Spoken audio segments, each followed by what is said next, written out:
Hello दोस्तों, नमस्कार। आपके म्यूचुअल प्रॉपर्टी इन्वेस्टमेंट एंजलिस्ट में स्वागत है। मेरा एक दूसरा भी चैनल है, पैसा और सुकून सब ठीक ठाक है। आज का हमारा जो हमारा टॉपिक है वो उस पर रहेगा भाई मैरिज काउंसलिंग। और ये हम सभी जानते हैं कि भाई जो मेल फीमेल रेशो जो भाई इंडिया का स्पेशली है, केरला और कुछ एक को छोड़ के ही फीमेल्स के नंबर ज़्यादा है। वेयर लगभग अदर स्टेट्स में मेल के नंबर ज़्यादा है। लेकिन नाउ ए डेज ये तो एक सेंसस अभी हो नहीं रही, अदरवाइज़ आप फाइंड करोगे कि काफ़ी इम्प्रूवमेंट है फीमेल रेशो में भी।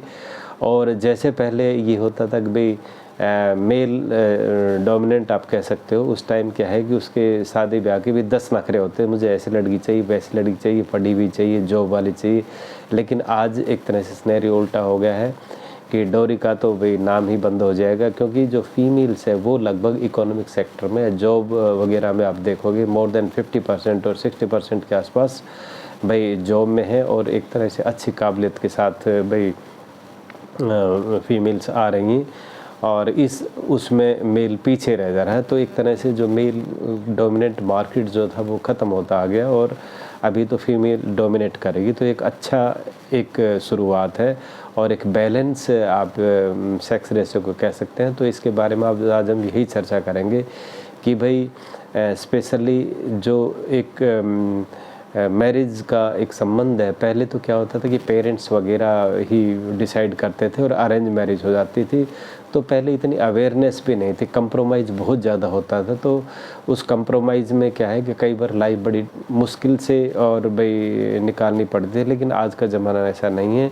दोनों ही male female finance independent, economic independent होने के कारण वो अपना एक सेल्फ रेस्पेक्ट भी रखते हैं और वो किसी तरह का कोई दबाव या प्रेशर इस तरह के आज के टाइम में भाई टॉलरेट नहीं करते हैं। और आपको पता है उसका रिज़ल्ट नॉर्मली भाई सेपरेशन और तलाक होता है। तो मैं आपको ये कहना चाहूँगा, देखो ये ज़िंदगी भर का साथ है।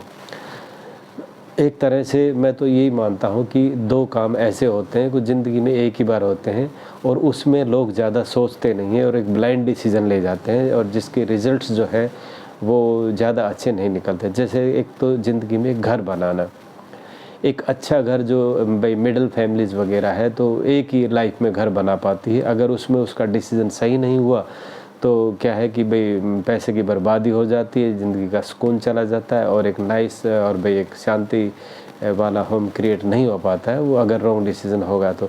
इसी तरह मैरिज में भी यही है कि भाई यानी कि आजकल तो क्या है कि हेल्प भी नहीं मिलती है भाई, फ्रेंड रिश्तेदार वगैरह भी नहीं बताते हैं भाई एक गुड मैचिंग, क्योंकि उन्हें भी ये डर रहता है कल अगर मैरिज सक्सेस नहीं तो हम पे ब्लेम आएगा। तो इसमें बहुत सी ऐसी प्रॉब्लम्स हैं जो एक तरह से हर्डल बनी हुई है। तो मैं इसमें ये कहना चाहूँगा कि भाई दोनों ही केस में आप एक तरह से हेल्प ले सकते हैं, एजेंसी की हेल्प ले सकते हैं। जैसे कि आप फ्लैट्स वगैरह के लिए एक ब्रोकर, एक एजेंट की हेल्प ले सकते हो, उसी तरह मैरिज में काउंसलर की हेल्प ले सकते हो। तो काउंसलिंग में आप जो चीज़ आप डायरेक्ट भाई नहीं पूछ सकते, जो आप डायरेक्ट पड़ताल नहीं कर सकते, एक जगह जासूस की तरह आप उनका भाई खोज खबर करोगे, कई बार तो रिजल्ट सही भी नहीं मिलते। लेकिन अगर आप मीडिएटर को एक तरह से एजेंसी को साथ लोगे, काउंसलर को साथ लोगे, तो वो आपकी सारी मैचिंग सही करेगा। सबसे पहले तो आपको यही बताएगा कि भाई इस तरह के भाई मैचेस अवेलेबल है और भाई आप इनमें से चूज़ कर लो। तो बेटर तो यही रहेगा अगर कोई स्कूल में साथ पढ़ा हो, कॉलेज में साथ पढ़ा हो, यूनिवर्सिटी में साथ रहा हो, जॉब साथ किया हो, रिश्तेदारी वगैरह में, यानी कि जो पहले से नॉन है तो उसका साइकोलॉजी हिस्ट्री जानते हो।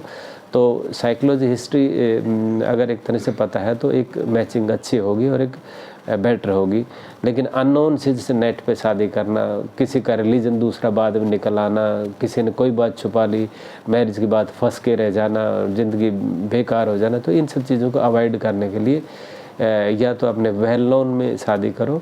और जो चीज़ आप नहीं पूछ सकते भाई, जैसे उनकी डिमांड क्या है भाई, क्या वो दहेज के लॉबी है क्या, तो मीडिएटर इन द सेंस आप काउंसलर के थ्रू, काउंसलर आपके सारे काम करेगा और भाई क्या मैचिंग है क्या नहीं है, आपको इस डिसीज़न में साथ जाना चाहिए कि नहीं जाना चाहिए। काउंसलर एक एक्सपर्ट होगा तो वो क्या है कि उसका तो एक प्रोफेशन है, वो उसका रोज़ का काम है। तो वो इन चीज़ों से अच्छी तरह जानता है कि कैसे टैकल करना है। आपके लिए पहला और अंतिम मतलब केस रहता है, तो आप इतनी चीज़ें नहीं जान पाते। जैसे कि मैं आपको एग्जांपल दूँ, किसी ने कहा कि भाई लड़का क्या करता है, उसने कहा जी प्राइवेट कंपनी में और भाई 50 लाख का पैकेज है। अब आप विश्वास करने के लिए कुछ करने, लेकिन काउंसलर उसके पेपर्स, डॉक्यूमेंट्स और सारी चीज़ लेके कंपनी से टाई अप करके पता करेगा क्या वो 50 लाख है, पता लगा उसका सारा ही 10 लाख का पैकेज है।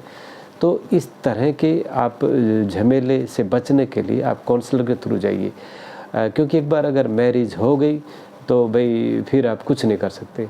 तो बेटर बिफोर दैट थोड़ा सा टाइम लीजिए। और इसको मैं ये कहता हूँ कि भाई हालांकि आप एजुकेशन और जॉब के कारण शादियाँ लेट हो रही है, 25, 26, 23, 30, 32 तक जा रही है, तो मैं कह रहा हूँ कि 20-22 के आसपास ही अब एक तरह से अपना ट्रैकिंग स्टार्ट करती है। जहाँ भी आपको सही मैचिंग लगता है आप उसमें डिसीजन ले लीजिए, और भाई मतलब ज़्यादा डिले भी मत करिए। अदरवाइज़ जैसे लड़कियां 30 से, अब वो लड़के भी लगा लो 30 से, वो लड़कियां 30 से वो चली जाती है, तो वहाँ पे बड़ी मुश्किल हो जाती है। वहाँ पे ऐसा कंप्रोमाइज़ करना पड़ता है जो आपको बिल्कुल भी एक्सपेक्टेबल नहीं है।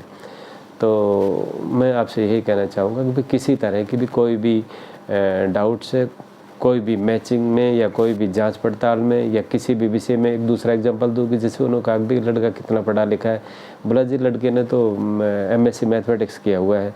अच्छा, बाद में पता लगता है कि बच्चा तो 12th भी पास नहीं है और लड़की यहाँ से BSc है। तो क्या है कि इतना मिसमैच होगा। अब शादी एक बार होगी, क्या करोगे आप? कुछ नहीं कर पाओगे। तो इन सब चीज़ों की जांच पड़ताल के लिए आप शर्माते हो उनसे पूछने के लिए कि अपने डॉक्यूमेंट्स दिखाओ, भाई अपने आपके पास ज़मीन कितनी उसके डॉक्यूमेंट्स दिखाओ। लेकिन काउंसलर क्या है कि वो सारी चीज़ वो आपके लिए करके देगा, इसके लिए एक छोटी सी फीस लेगा। तो बेटर है कि काउंसलर के थ्रू आप करिए, और खोजना आप खुद इस प्रोसेस को खोजिए।